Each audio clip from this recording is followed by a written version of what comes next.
Next poet coming up to the stage, Samantha Herrera was a member of the IEU Poetry Slam team and was the treasurer and president of Nogales High School's Poetry Club. So please put your hands together for Samantha Herrera.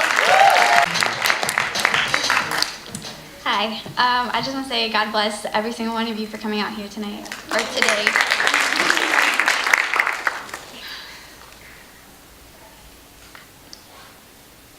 When I was younger, my mother would lecture me in Spanish, spoke to me in our language. It was beautiful.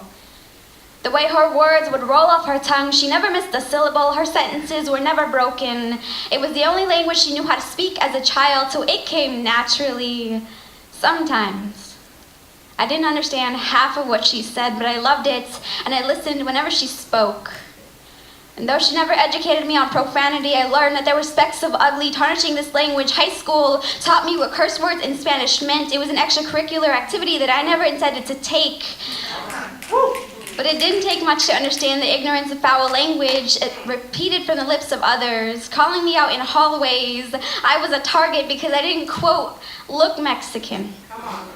We believe in labels even when we say we don't. It's become a challenge not to categorize people. I was either this or that, white or yellow. There was no in-between on the spectrum they put me on, all because my skin wasn't brown like it was supposed to be. I was either called whitewashed, bleached, Americanized, a disgrace to my culture, or I was called chink, chinita, oriental, rice lover, some sort of Asian. I've been approached and spoken to in Tagalog. They ask me, can you help me?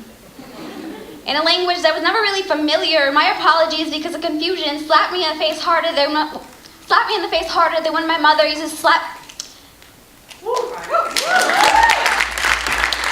The confusion slapped me in the face harder than when my mother used to spank me with a chancla. I didn't know what to say. The hesitation overcame me like a waterfall. I was temporarily drowning in culture shock. I looked at them as if I lost the ability to speak, puzzled, discombobulated, bamboozled, checking the color of my skin for reassurance, still pale. Slightly tan because I've been out in the sun just a little bit longer than usual. A tint of red because I burn so easily. My complexion never said who I was, only what I looked like to others, so they would assume all of the wrong answers, white or Asian. And I tried to remember what my eyes looked like, how round they were, slanted or wide. I couldn't remember for the life of me. Was this what they were basing everything on? Facial features that only told fake stories of what they thought my nationality passed down to me. So I'm sorry that I don't live up to what stereotypes say I'm supposed to look like. For your information, I am Mexican, Latina, Hispanic. Instead, I am called gringa, insulted in my own language by the same people who are supposed to unite with me through culture. They call me stupid and naive, assuming that I can't catch on to their insults. I am mistaken for something that I am not. My mother's mom, my abuelita, was born in Juarez. I was brought into a family line that originates in Mexico. The greatest gift that my family ever gave to me was my last name, Herrera. But I don't roll my R's, I'm sorry. But this name came with a built-in heritage culture that was passed down from generation to generation, but I lack what everyone else wants to see. Did you know not all Mexicans carry tortillas in their pockets? Yes, that question has been asked before, not to me personally, but to those who look Mexican.